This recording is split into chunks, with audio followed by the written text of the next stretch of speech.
రామ, ప్రేమకి చావు లేదు. మనం చనిపోవచ్చు, కానీ మన ప్రేమ చావదు.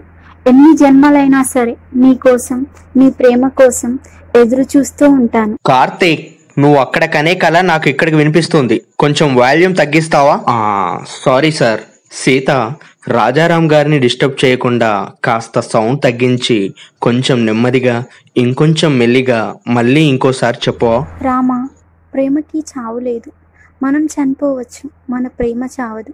ఎన్ని జన్మలైనా సరే నీ కోసం, నీ ప్రేమ కోసం నేను ఎదురు చూస్తూ ఉంటాను. ఏంటమ్మా, మళ్ళీ ఇంకోసారి ఆ కూత కొయ్యి. మీరుండండి సార్. లేకపోతే ఏంటి కార్తీక్, తను ఎదురు చూశానంటుందేంటి? నువ్వు కదా ఎదురు చూసింది. ఫోన్లేండి సార్, పాపం. అవును పాపం. పాపం. ఇలా అందరినీ పాపమనే, నువ్వు అయ్యో పాపం అయ్యావు.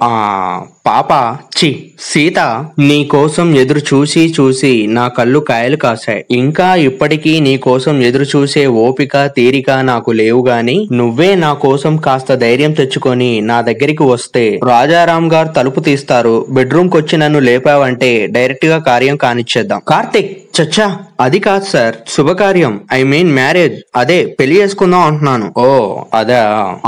అదే నేను ఇంకేదో అనుకుని కంగారు పడ్డాను. మీరేమనుకున్నారో అని నేను భయపడ్డాను. మీరు అదే అనుకుంటున్నారేమోనని అడగడానికి మొహమాట పడ్డాను. ఇంకా నయం, దరిద్రంగా సిగ్గుపడలేదు. చూడలేక చచ్చేవాడిని.